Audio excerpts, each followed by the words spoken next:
भैया आग लगी। इस पूरे मामले में देश के प्रधानमंत्री नरेंद्र मोदी ने मध्य प्रदेश के मुख्यमंत्री मोहन यादव जो हैं वो गुना पहुंच चुके हैं और घायलों से बात कर रहे हैं। इस हादसे में कई लोगों के मरने की खबर है। 13 लोग अभी भी लापता हैं, जिसके बारे में ये तक जानकारी नहीं लग सकी है कि वो कहां है, जिंदा हैं भी या नहीं। घटनास्थल पर फायर ब्रिगेड नहीं पहुंच सकी। आपको बता दें, गुना से आरोन जा रही बस में लगी आग। आरोन रोड पर दुहाई मंदिर के पास यह हादसा हुआ। डंपर की टक्कर लगने के बाद बस पलटी। ये बड़ी खबर। आरोन रोड पर दुहाई मंदिर के पास यह हादसा हुआ था, जहां एक सामने से आ रही डंपर की टक्कर लगी, जिसके बाद बस पलट गई। इस हादसे में कई लोग जिंदा जल गए। ये बड़ी ये हृदय विदारक घटना हुई है गुना में, जहां घटनास्थल पर फायर ब्रिगेड नहीं पहुंच सकी है। आपको बता दें, इस पूरे हादसे में 1 दर्जन से ज्यादा यात्रियों को बाहर निकालने में सफलता मिली है। आरोन जा रही ये जो यात्री बस थी, डंपर की टक्कर लगने से पलट गई।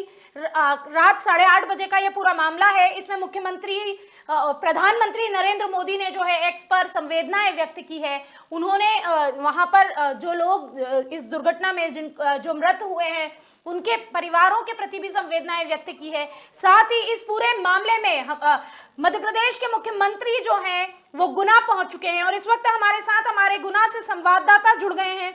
हम गौरव शर्मा हमारे साथ जुड़े हुए हैं, हम उनसे बात करेंगे। गौरव जी, क्या है ये पूरा मामला? मैम, मैं बता दूं कि गुना से आरोन आ रही शुक्रवार बस को डंपर ने टक्कर मार दी थी, जिसके बाद बस पलट गई और आगजनी हो गई। घटना में 13 लोग लापता हैं और जो घायल हुए हैं उन्हें जिला अस्पताल गुना भेज दिया गया।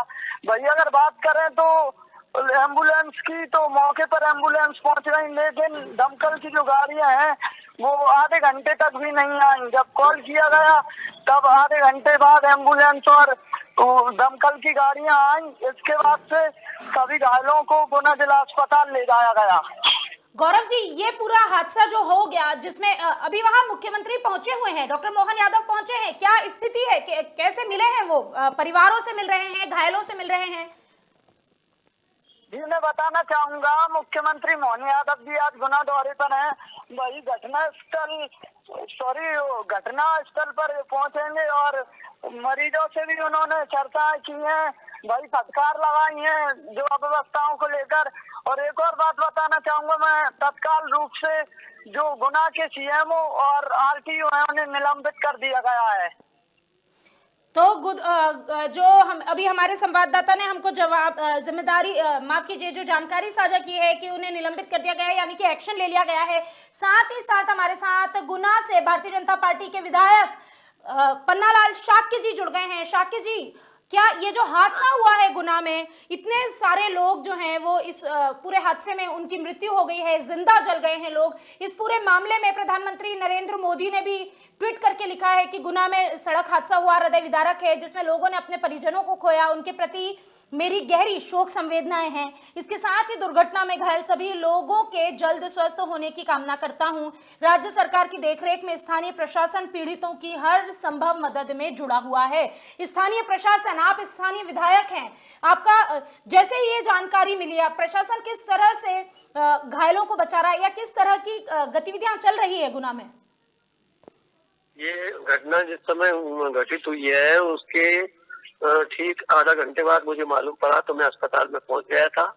और पहुंचने के बाद वहाँ प्रशासन, पुलिस प्रशासन, माननीय कलेक्टर जी और अपने एसपी साहब सब वहाँ पहुंच गए थे। नगर पालिका के साजो सामान भी वहाँ पहुंच गया था, जो आवश्यक रूप से दुर्घटना में उपयोग किया जाता है। अब उसमें क्या हुआ है कि जो टैंकर था या ट्रोला ऐसा कुछ था वो, तो वो आपस में टकरा गए। स्थानीय ग्रामीण के कुछ लोग ऐसे कहना है कि उस समय शायद धुंध छा रही थी ठंड के कारण, तो कुछ दिखा नहीं, ऐसा बता रहे हैं। बिल्कुल, कोहरे के चलते ये जो है सड़क हादसा हुआ। लेकिन इस पूरे हादसे के बाद भी शाक्य जी, वहां पर हमने जो जानकारी जुटाई है और जो बताया जा रहा है कि फायर ब्रिगेड नहीं पहुंच पाई इस हादसे में, आखिरी तक नहीं पहुंच पाई। फायर ब्रिगेड पहुंच कर करती भी क्या, वहां तो गाड़ी पलटी नहीं कि 2 मिनट बाद उसमें आग ही लग गई। अब वो आग लगने का कारण कुछ समझ में नहीं आया कैसे लगी। संभवतः उनका शायद डीजल टैंक फट गया होगा, उसमें एकदम आग लगी है उसके कारण। और बिल्कुल एकदम धू धू करके वो तो पूरे बस में आग लग गई। उसमें कम से कम 12-14 लोग तो बिल्कुल खाक हो गए हैं, कुछ लोग बचा लिए हैं, तो उनका इलाज स्थानीय है और अस्पताल में चल रहा है।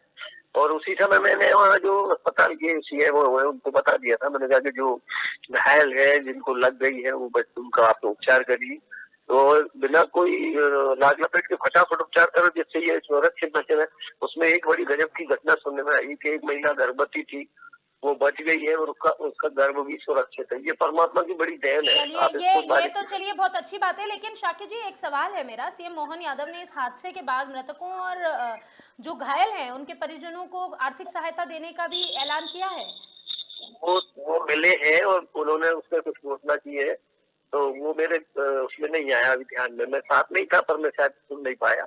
4 लाख रुपए उन्होंने मृतकों के परिवार को और 50-50 हजार घायलों के परिवार को देने की जो घोषणा की है। इसके अलावा एक सवाल और है मेरा कि आरएसएस के एक व्यक्ति के गायब होने की भी खबर है इस दौरान, और कुछ लोग ऐसे हैं जिनकी जानकारी नहीं लगी है कि वो जिंदा भी हैं, मरे हैं या नहीं। कुछ एक दो लोग बचे हैं और आरएसएस की जो पदाधिकारी थी वो यहाँ आए थे बैठक करने, उनको रोकने को भी कहा था कि अब आज मत जाओ, कल चले जाना, लेकिन पता नहीं उनको क्या भगवान की उनकी मती गई जगी, तो वो भी उसमें हताश हुए, बिल्कुल खत्म हो गए।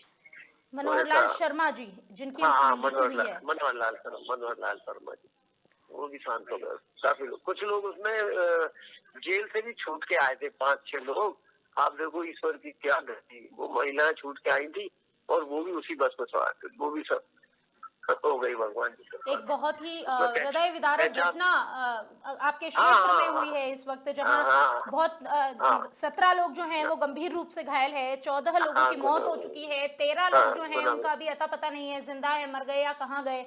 तो इस तरह की एक घटना है जिसमें तुरंत ही मुख्यमंत्री जो है, मध्य प्रदेश के नए नवेले मुख्यमंत्री जो है वो गुना पहुंच गए हैं, वो एक्शन मोड में भी हैं। उन्होंने जो है वहां पर कार्रवाई भी की है और जिनकी गलती थी उनको निलंबन की प्रक्रिया भी कर दी है उन्होंने शुरू। कार्रवाई की है, निलंबन का भी किया है। आप देखो एक बात बताऊं मैं आपको, ये तो सब जो भी हुआ उसमें सबसे बड़ी परेशानी क्या है कि गाड़ियां जो होती है ना, बिना फिटनेस के, बिना उनकी पूरी पूर्ति करने के बगैर वो आरटीओ पता नहीं कैसे पास कर देता है और वो गाड़ियां चलाते रहते हैं। तो आरटीओ पे बड़ी कार्रवाई की जा रही है बीजेपी के नेताओं के द्वारा। विधायक हैं आप उस क्षेत्र के, अब आप कैसे नकेल कसेंगे आरटीओ पर? अब देखो जनता और मैं तो उचित स्तर पे लगा हूँ और मैं चाहूंगा कि बढ़िया हो जाए, लेकिन क्या है समस्या, जैसे वो नौकरी करते हैं ना तो उनकी कोई ना कोई आका बन जाता है। आप शाकिर जी, आप भारतीय जनता पार्टी के विधायक हैं, आपकी पार्टी जो है वो सत्ता में है और वो भी पूरे पावर के साथ। अब आप कह रहे हैं कि कोई भी आका बन जाता है, लेकिन आपको कौन रोक सकता है अगर आप कार्रवाई करना चाहें तो? आप ही बताइए। हम तो कार्रवाई कर रहे हैं, आप हमसे कैसा प्रश्न कर रही हैं?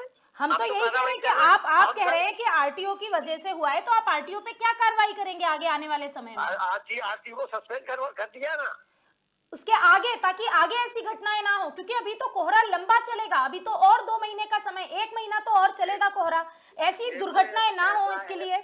नहीं, मनुष्य के साथ इस प्रकार की घटनाएं होती रहती हैं, प्राकृतिक है जी, उसको कोई रोक नहीं पाया, आज तक नहीं, पहले से भी नहीं। हाँ, हम पूरी कोशिश जरूर कर रहे हैं। माननीय मुख्यमंत्री जी भी जहाँ के देखते हैं सब बढ़िया, सबको सांत्वना दी। अब आप तो ऐसा कहती है जैसे बिल्कुल परमानेंट सब काम रुक जाए, ऐसा थोड़ी होता है, गलत है। मुझे लगता है पन्नालाल शाकिर जी मेरी बात समझ नहीं पाए। मेरा सवाल जो था उनके साथ, वो सवाल था कि आगे इस तरह की घटनाएं ना हो इसके लिए आप क्या करेंगे, लेकिन वो तो गर्म हो गए, उन्हें गुस्सा आ गया। उन्होंने कहा कि इस तरह हम किसी को कोई काम रोके नहीं जा सकते और ये दुर्घटनाएं होती है, कोई जानबूझकर इन्हें नहीं करता। बहरहाल इस पूरे मामले में अभी भी हम आपको बता दें कि 13 लोग जो हैं वो मृतक हैं इस पूरे मामले में, हादसे में 14 लोग जो हैं वो घायल हुए हैं और प्रधानमंत्री नरेंद्र मोदी ने भी शोक संवेदनाएं व्यक्त की है और मुख्यमंत्री मोहन यादव वहां पहुंच चुके हैं। वीके न्यूज मध्य प्रदेश छत्तीसगढ़, दिल बोलेगा देश सुनेगा।